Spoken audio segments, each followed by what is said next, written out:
Welcome to The Explainer. Today, we're looking at a political strategy that looks like one thing on the surface, but is actually something else entirely. Okay, let's get right into it. We're going to dig into a whole new wave of voter ID bills. But this isn't about the usual debate you've heard a million times. No, we're going to unpack a strategy where the real goal isn't to pass the law, but to make sure it actually fails. You know, this quote just nails what we're talking about here. From the outside, it looks simple enough. Someone wants a new law. But on the inside, it's a much more complicated game. One policy analyst even calls it a pre-built excuse machine, something designed not to win elections, but to create the grounds to challenge them later. All right, so to really understand this strategy, we have to start with what's actually in the legislation. Let's take a look at two major federal bills that get confused all the time, but have some really important differences. You can see a huge escalation here, going from the original SAVE Act to the newer Save America Act. Yeah, they both require you to show up in person to prove you're a citizen. But look at what the Save America Act tacks on: a strict photo ID for mail-in ballots, a big federal database, and then there's this last one: severe criminal penalties for the people who run our elections. Let's just pause on that last point for a second, because it's a real game changer.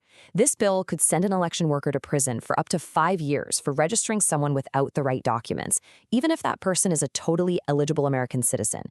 And here's the key: the law wouldn't care if you meant to break the law. A simple mistake would be enough. This creates this massive chilling effect. The real target isn't really a fraudulent voter. It's the official who's now terrified to register anyone whose paperwork isn't absolutely perfect. So, okay, that's the legal language. But how does this actually hit regular people who are just trying to vote? Let's break down the real-world consequences. The first and most direct consequence: it targets people who don't have a specific type of ID.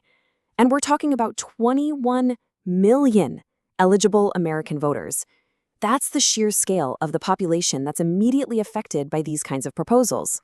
And here's how that whole in-person proof thing really changes everything. Right now, in a lot of places, you can register online or by mail, right?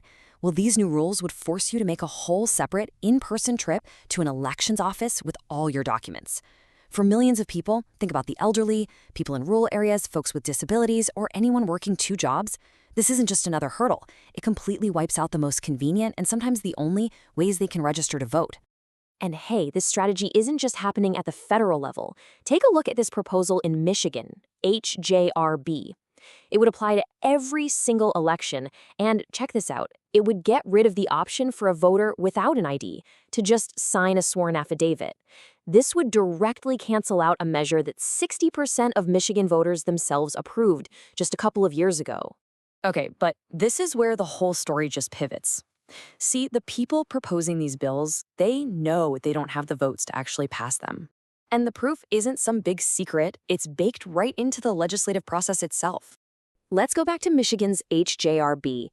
It needed a 2/3 supermajority in the legislature. Everybody knew it was never going to get that, and it failed.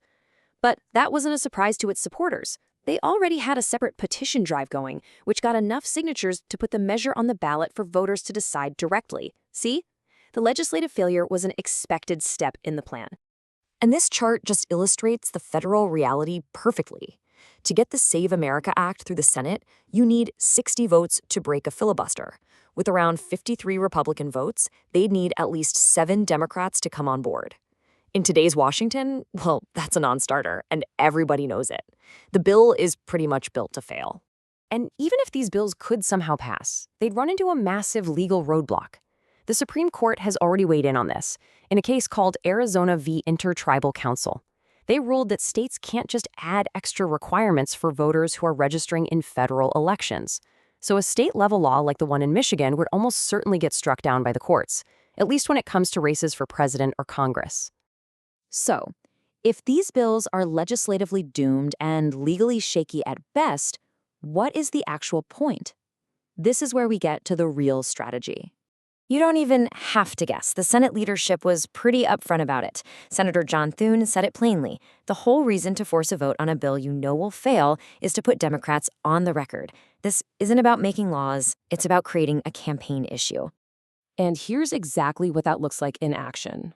When a senator votes no on the bill, maybe because of those harsh penalties on election workers or its impact on eligible citizens, That complex vote gets boiled down into a simple, powerful, and pretty misleading line for a 30-second attack ad.